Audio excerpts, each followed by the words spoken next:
ओम शांति।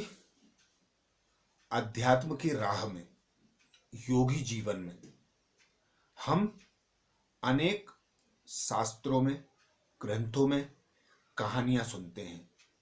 कहानियों से अनेक शिक्षाएं प्राप्त होती हैं। यदि उन शिक्षाओं को हम स्मृति में रखें और उनका अपने जीवन में प्रयोग करें तो हम सफलता को प्राप्त कर सकते हैं।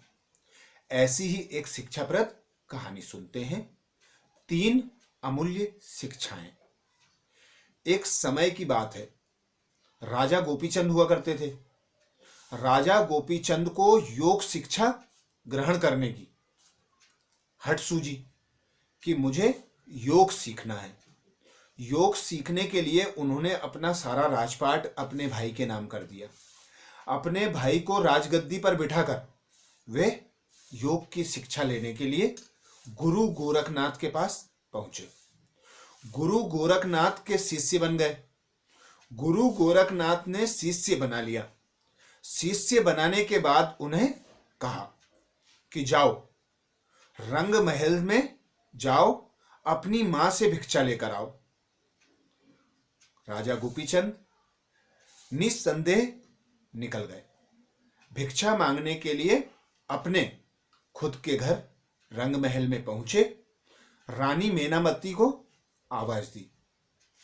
रानी मेनावती को आवाज देते हुए बोले, अलख माताजी भिक्षा दीजिए, माताजी भिक्षा दीजिए।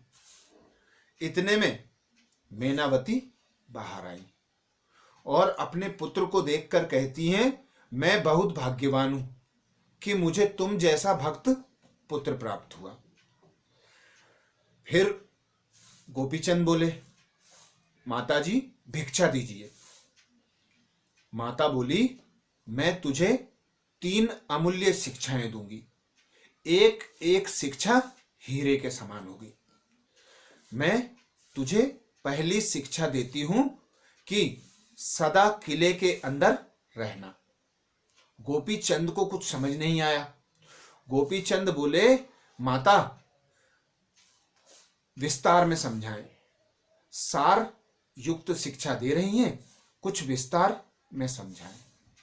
मेनावती बोली, पवित्रता का जो किला होता है, उस किले में रहकर रोग, भय, दुख, अशांति, किसी भी भूत से भय नहीं होता।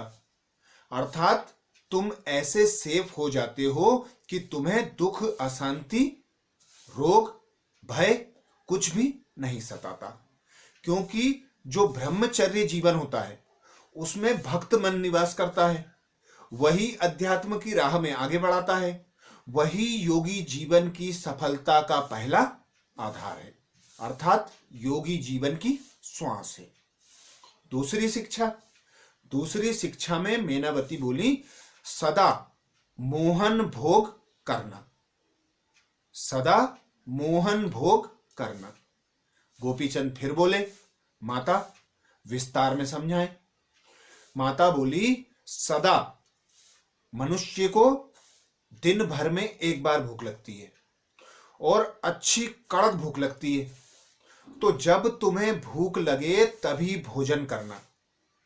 जब भूख लगती है तो भोजन करते हैं तो चना चबेना भी मोहन भोग के समान अनुभव होता है। अर्थात 56 भोग के समान स्वादिष्ट लगता है। और दिन में सदा एक बार ही भोजन करना। क्योंकि योगी जीवन जो है वह कम भोजन करने का जीवन है। कम भोजन करने से हमारे मन और बुद्धि हल्के होते हैं। हम आलस्य, निद्रा से उपराम अर्थात मुक्त रहते हैं। तो एक बार भोजन करना, सदा मोहन भोग करना। दूसरी शिक्षा में माता ने यही शिक्षा दी।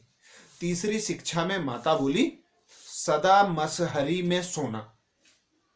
मसहरी में सोना। गोपीचंद बोले, माता विस्तार। माता बोली, जब भी तुम्हें कड़क नींद आए तब सोना। क्योंकि जब नींद आती है तब यदि हम सोते हैं तो खेत की मेड़ में भी ऐसी नींद आती है जैसे मखमल के गद्दे पर सो रहे हैं। और नींद नहीं आ रही, हम नींद को बुला रहे हैं, तो चाहे मखमल का गद्दा हो तो भी हमें करवट लेना पड़ेगी, अर्थात कांटे के समान अनुभव होगा। तो कभी भी आलस्य ना करना, बिना नींद के ना लेटना, नींद जब कड़क आए तभी सोना।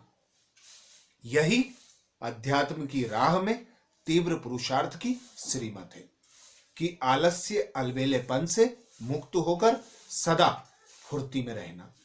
तो माता की 3 शिक्षाएं प्राप्त कर राजा गोपीचंद बोले, मैं धन्य हुआ माता, इन शिक्षाओं को मैं सदा अपने साथ रखूंगा।